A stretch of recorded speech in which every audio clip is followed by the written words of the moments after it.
नमस्कार दोस्तों, आप सभी का स्वागत है आज की क्लास में। और आज की क्लास में हमारा टॉपिक रहेगा दोस्तों इंपेरेटिव सेंटेंसेस।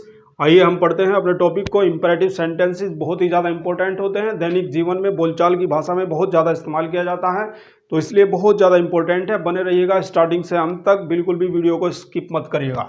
तो देखिएगा दोस्तों, इंपेरेटिव सेंटेंस को रिक्वेस्ट एंड कमांड्स भी बोला जाता है।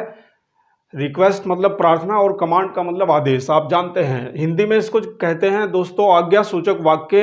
और बिल्कुल क्लियर हो जाता है कि आज्ञा की सूचना देने वाला वाक्य हमारा इंपेरेटिव सेंटेंस कहलाता है। तो देखिए दोस्तों, इंपेरेटिव सेंटेंस कौन सा वाक्य होता है? इंपेरेटिव सेंटेंस वो वाक्य होता है जिसके अंदर तीन तरह के इमोशंस आते हैं, यानी तीन तरह के भाव आते हैं। पहला होता है हमारा ऑर्डर, दूसरा होता है एडवाइस और तीसरा होता है रिक्वेस्ट। ठीक है दोस्तों, तो देखिए ऑर्डर आपका मतलब, ऑर्डर आप जानते हैं, ऑर्डर का मतलब होता है आज्ञा, और एडवाइस का मतलब होता है सलाह, और रिक्वेस्ट का मतलब होता है प्रार्थना। तो ऐसे वाक्य जिनमें हम किसी को कोई आज्ञा देते हैं, किसी को कोई सलाह देते हैं या किसी से कोई गुजारिश करते हैं, तो वो वाक्य हमारे इंपेरेटिव सेंटेंस कहलाते हैं, या उनको आप रिक्वेस्ट एंड कमांड्स भी बोल सकते हैं। तो ये रही दोस्तों इंपेरेटिव सेंटेंस की पहचान। इसके अलावा इंपेरेटिव सेंटेंस में सब्जेक्ट दिखाई नहीं पड़ता है। ठीक है दोस्तों, यानी सब्जेक्ट जो है वो लिखने में नहीं आता है, लेकिन सब्जेक्ट होता जरूर है दोस्तों। सब्जेक्ट हिडन होता है, और हमारा हिडन सब्जेक्ट जो होता है वो यू रहता है। सभी सेंटेंसेस में सब्जेक्ट यू होता है, लेकिन वो रिटन में नहीं आता है, लिखने में नहीं आता है, ना ही बोलने में आता है। अब बात करते हैं दोस्तों इंपेरेटिव सेंटेंस के कितने टाइप्स होते हैं। इंपेरेटिव सेंटेंस तीन टाइप का होता है। First one is simple imperative, simple imperative sentence,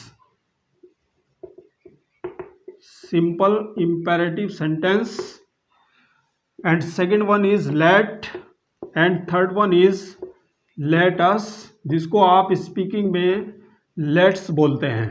ठीक है दोस्तों, तो ये तीन तरह का हमारा इंपेरेटिव होता है। आइए अब हम पढ़ते हैं सिंपल इंपेरेटिव सेंटेंस। आइए दोस्तों पढ़ते हैं सिंपल इंपेरेटिव सेंटेंस। तो देखिए दोस्तों, सिंपल इंपेरेटिव सेंटेंस के लिए रूल्स होंगे हमारे पास, सेंटेंस स्ट्रक्चर होते हैं। यदि हमारा ऑर्डर का भाव होता है या एडवाइस का भाव होता है, तो उन दोनों के लिए एक जैसा रूल रहता है दोस्तों। सबसे पहले आता है first form of the verb, फिर आता है ऑब्जेक्ट, फिर आता है टाइम।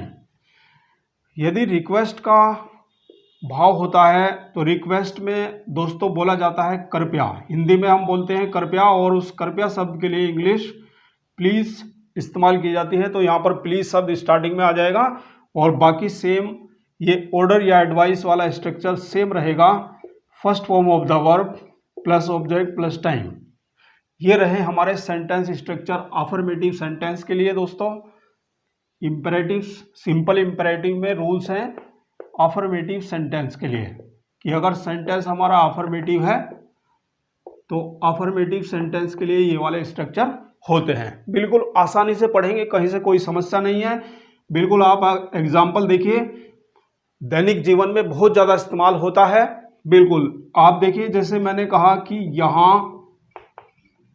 यहाँ बैठो, तो यहाँ पर देखिए दोस्तों क्या बोला जाएगा, यहाँ बैठो, सिट हियर, यहाँ बैठो। इसी तरह मैंने कहा यहाँ आओ, तो क्या बोला जाएगा दोस्तों, कम हियर। मैंने कहा कि वहाँ जाओ, तो वहाँ जाओ के लिए क्या हो जाएगा दोस्तों, गो देयर। ठीक है, नीचे बैठो, नीचे बैठो, तो क्या हो जाएगा दोस्तों, सिट डाउन। यानी आप देख रहे हैं first form of the verb, first form of the verb, first form of the verb, first form of the verb, यानी वर्ब से स्टार्ट होते हैं सेंटेंस, उसके बाद हमारा ऑब्जेक्ट आता है। तो ये वाला सेंटेंस स्ट्रक्चर फॉलो होता है दोस्तों। और यदि रिक्वेस्ट का भाव होता है, यानी कहीं पर कृपया शब्द आ जाता है, तो जैसे मैंने कहा दोस्तों कि कृपया, कृपया नीचे आओ, कृपया नीचे आओ, तो कृपया शब्द के लिए प्लीज आएगा स्टार्टिंग में, please come down, please come down, कृपया नीचे आओ। तो ये रहे दोस्तों हमारे अफर्मेटिव सेंटेंस स्ट्रक्चर। अब बात कर लेते हैं निगेटिव सेंटेंस स्ट्रक्चर की। निगेटिव सेंटेंस को हम पढ़ते हैं। निगेटिव सेंटेंस में दोस्तों इंपेरेटिव में मत या कभी मत शब्द का इस्तेमाल किया जाता है। मत शब्द के लिए हम डू नॉट का यूज करते हैं, जिसको आप स्पीकिंग में डोंट भी बोलते हैं। कभी मत के लिए दोस्तों नेवर का यूज किया जाता है।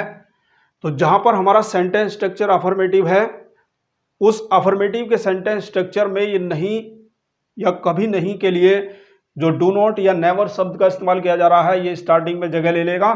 तो रूल्स हो जाएंगे हमारे पास। नेगेटिव सेंटेंस के लिए रूल्स होंगे दोस्तों।